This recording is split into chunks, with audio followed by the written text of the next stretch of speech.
What I'm intending to do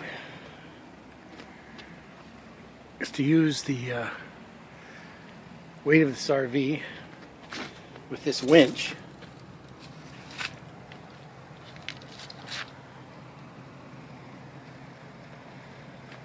to pull the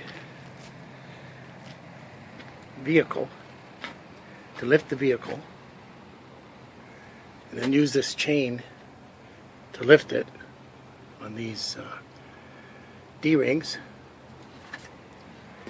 and then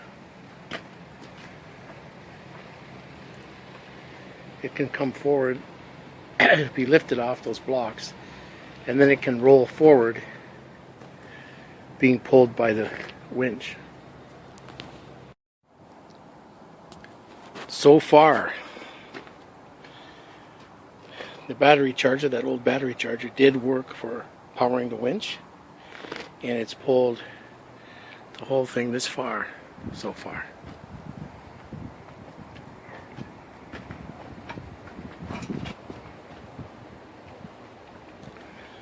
And you just have to get it maybe another half foot.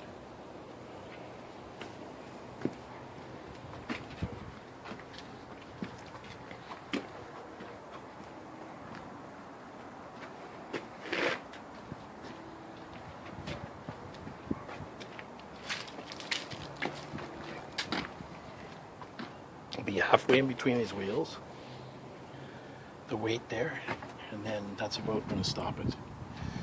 So here we go, folks. What was that? The wood blew off.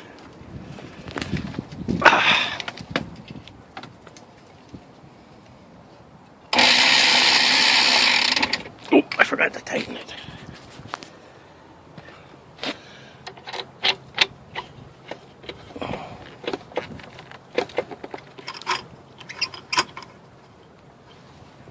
That's going to hit this, Max. You have to be careful.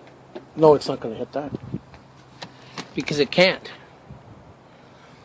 It can't hit that. But this has to be moved about 8 to 12 inches. Of course.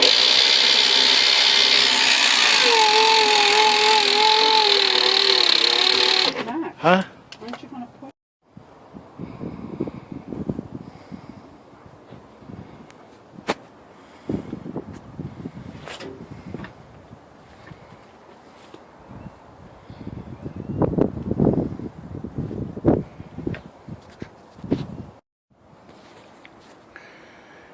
Here's where we have it now.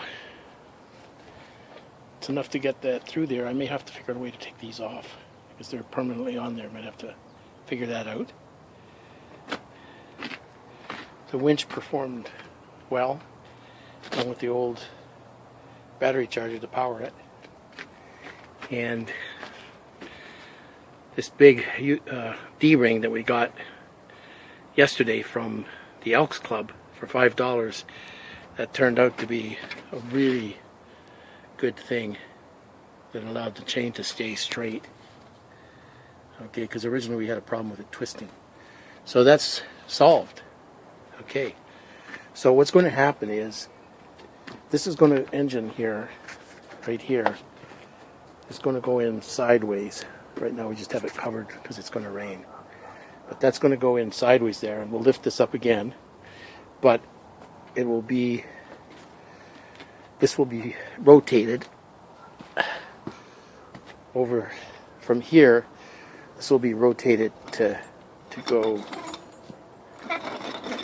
over to here from the side, to lift from the side, so that we can slip the engine in. Okay, so finally making progress with a little bit of non-rain weather.